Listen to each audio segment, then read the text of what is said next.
А праздник сейчас в данное время вот урюк такой берут. Урюк, курагу и другие сухофрукты скупают сегодня с самого утра. Курбан-байрам, конечно, не обходится без праздничного стола. К главному священному празднику готовятся сегодня все верующие. Илюша Низамуддинова отмечать поедет к родственникам в деревню. Пришла купить гостинцы. Я пришла специально это купить подарки деревню. На урюк, на там всякие вот. Там еще дети же приезжают, им надо что-то вот купить. Вот поэтому это уж соседям. Пироги делают. Все, радостный праздник это для нас, для мусульман. Этот праздник для меня очень большой. Я отмечаю с родственниками.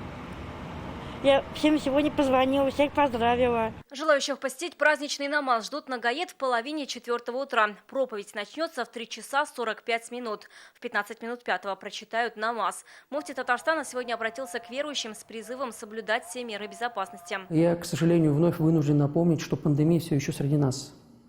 Поэтому Гаед в Татарстане пройдет с рядом условий, которые обязан соблюдать каждый, кто придет на намаз. Курбан-байрам в этом году будет отличаться. Тысячи мечетей республики ждут верующих завтра. Однако даже самые большие из них смогут вместить лишь около 100 человек. Всех пришедших на праздничную молитву, например, в мечети Марджани, разместят на открытом воздухе. Послушать проповедь и прочитать намаз можно будет прямо здесь, на улице Каюма Насыри. А молельные коврики расположат, как и положено, на расстоянии 1,5 метров. Их, кстати, нужно будет принести с собой, а кроме этого быть в масках и перчатках. Что касается специальных мест для заклания, в Казани их будет 15, а всего по республике из-за пандемии их количество пришлось сократить с 55 до 33. Приходить на жертвоприношение также нужно в маске и перчатках. Все места прошли санитарную проверку. В связи с пандемией мы заранее начали принимать заявки.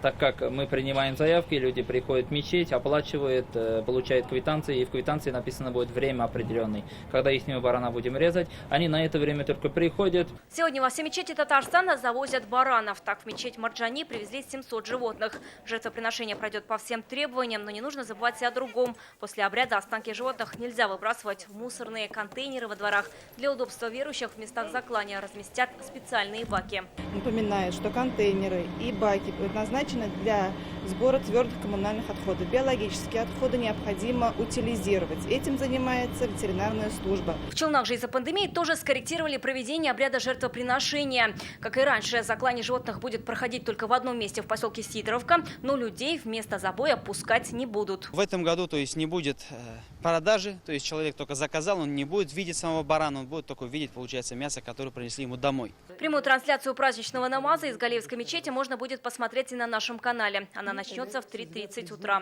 Современные технологии праздник Курбан-байрам позволяет показать с разных ракурсов с возможностью телевизионного присутствия. В этот день ПТС развернется на 8 камер, будет привлечена спецтехника для показа с высоты птичьего полета. Тогда же, оставаясь дома, можно будет прочувствовать всю атмосферу праздника. Вероника Гайнудинова, Ильшат Аюпов, Рамиль Закиев, Александр Лобанов. ТНВ, Набережные Челны, Казань. Наша рука помощи вашему бизнесу. Антикризисные предложения. Телефон 843 5 705 100. Көтелмәгән кунак көттөреп кенә интернет челтәрләренә дә килеп җитте. Хәзер бу фильмның барлык серияларын ТНВ.ру сайтында карап була.